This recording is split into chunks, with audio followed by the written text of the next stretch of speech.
A future action star once tackled opponents on the football field, while the wrestling legend's NFL journey was cut short by a devastating injury. And who would have thought a famous TV host had his beginnings in the NFL? These are the hidden NFL histories of celebrities before they hit the big time. 1. The Rock. We'll start it off with Dwayne "The Rock" Johnson. Johnson has made a big name in the Hollywood industry, but before all of that became mainstream, he was spending his days crushing people on the gridiron for the Miami Hurricanes. Johnson played on the defensive line as part of the 1991 squad that went on to win the national title. Dwayne Johnson wasn't the only star on the team. He had the honor of playing alongside Warren Sapp, who went on to become a Pro Football Hall of Famer. Johnson also spent some of his time with the Calgary Stampeders in the Canadian Football League. Johnson made the most of that experience when it came to his HBO series Ballers, where he portrays a star NFL player who's transitioning into a career in financial management. 2. Bill Goldberg. World Heavyweight Champion Bill Goldberg is famous for his wrestling career, as well as his gigs as a guest star and host on various television shows, but he's never forgotten his roots as a football player. Hard to believe, right? Goldberg clocks in at 6 feet 4 inches and 285 pounds and played as a defensive lineman with the Rams and later the Falcons. Goldberg says he always wanted to be a football player, and for a while, his career was on a path to football stardom. He won a scholarship to the University of Georgia and played with the Bulldogs. The Rams selected him in the 1990 draft. Unfortunately, he was set back by a severe injury when his abdominal muscles tore away from his pelvis. Goldberg never quite recovered from that injury and still has a scar from it. Sadly, his NFL career was cut short. Goldberg said he had mixed emotions about it but was happy to have had the chance to play. He started his wrestling career where he had an undefeated streak from 1997 to 1998 and was included in the Hall of Fame. 3. Roman Reigns. Now, Reigns makes his bread and butter with the WWE, yet he did have an interesting football path. Roman Reigns played for Georgia Tech as a defensive lineman. He went undrafted in the 2007 NFL Draft, but was signed by the Minnesota Vikings in May of 2007. However, he was released later that month after a team physical showed that he was diagnosed with leukemia. But that didn't stop the Jacksonville Jaguars from signing him in August of 2007. Unfortunately for Reigns, he was released less than a week before the start of the 2007 NFL season. He tried his luck with the Canadian Football League, where he played for one season with the Edmonton Eskimos, but he soon gave up his football career and began his pro wrestling career in 2010. While Reigns had the size, determination, and talent to compete at the NFL level, he just didn't have the fortune. As a result, the fans of the WWE Universe were granted a tremendous wrestler. 4. O.J. Simpson. O.J. Simpson, a quintessential football player turned actor, had a career well worthy of being inducted into the Hall of Fame.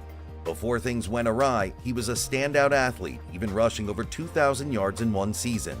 Simpson went on to become a staple of the movie industry, notably included as Nordberg in the Naked Gun series.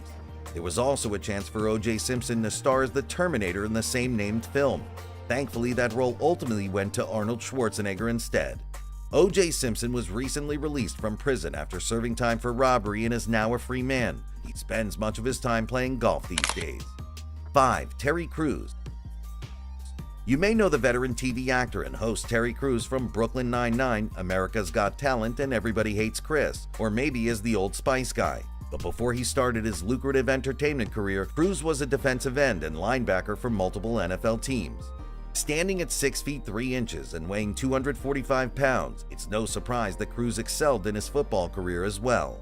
Crews was always both an artist and an athlete, earning scholarships for both to Western Michigan University. There, he was a defensive end for the Broncos, helped the team to the Mid-American Conference Championship.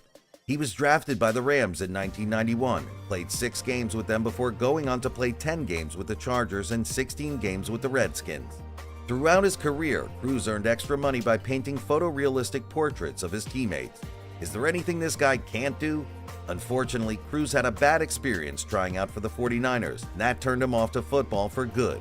So he threw himself into his acting career, where he's done very well for himself. 6. Brock Lesnar.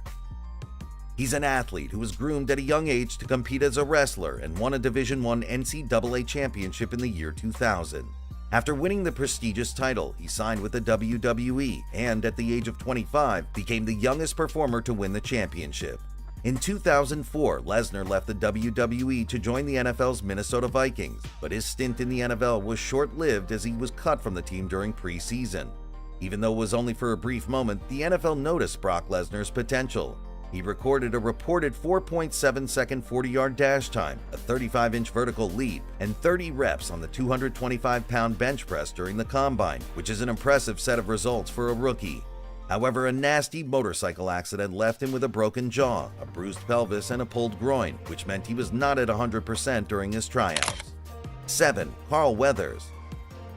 He's known for his portrayal of Apollo Creed in the Rocky franchise movies and his role in the iconic 80s action film Predator. But before he became a megastar, he used to play football. Weathers was a defensive end during his college years when he attended Long Beach City College in 1966.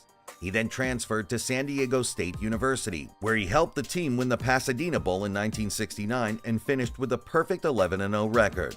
When it came to his professional football career, Carl Weathers went undrafted and then signed with the Oakland Raiders as a free agent in 1970. He switched positions from playing defensive end to linebacker. Weathers' winning ways continued as the Raiders won the AFC West title that year and reached their first ever AFC Championship game. The following year, Weathers only played in one game before the Raiders released him.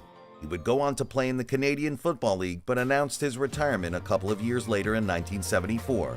Weathers played in 8 NFL games, but it's fair to say that his career was better off as a performer for the silver screen.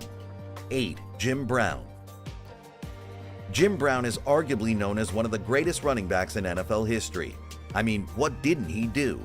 He was a 3-time MVP, a Rookie of the Year winner, a 9-time first-team All-Pro, a 9-time Pro Bowler, and an 8-time NFL rushing leader. This guy did it all. Yet despite all that, he did retire relatively young, as he wasn't even 30. After leaving the NFL early, Brown would give acting a chance and would actually be in the iconic war film The Dirty Dozen.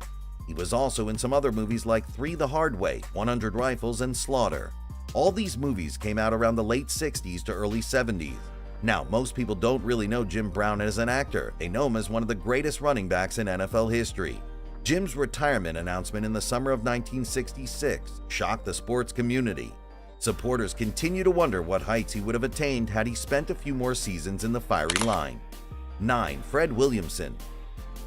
Fred Williamson, aka The Hammer, has a long list of movie credits including Black Caesar, From Dusk Till Dawn, and Starsky and Hutch. But before making his mark in the world of cinema, he played 8 seasons with the American Football League, which later merged with the NFL. After winning a football scholarship to Northwestern University, he was signed by the Steelers. His tendency to play defense a little too hard earned him the nickname The Hammer, which Williamson would eventually carry over into his film career. Williamson was an All-Pro defensive back for the Raiders and also played 3 seasons with the Kansas City Chiefs, where he became one of football's first ever self-promoters by striking the heads of opposing players. 10. Burt Reynolds. Reynolds became one of the biggest movie stars in the world during his film career, but things could have been very different if he'd stuck with his first passion, football. The Smokey and the Bandit star was a part of first-team All-State at Palm Beach High School and went on to play running back at Florida State, where he was roommates with future college football broadcaster Lee Corso. Reynolds was injured during his freshman year and later was in a car accident that re-aggravated his injury, ending any chance at a football future. Reynolds finished his time with the Seminoles with just 146 rushing yards and 2 touchdowns, but his movie star success earned him a spot in the Florida State Hall of Fame.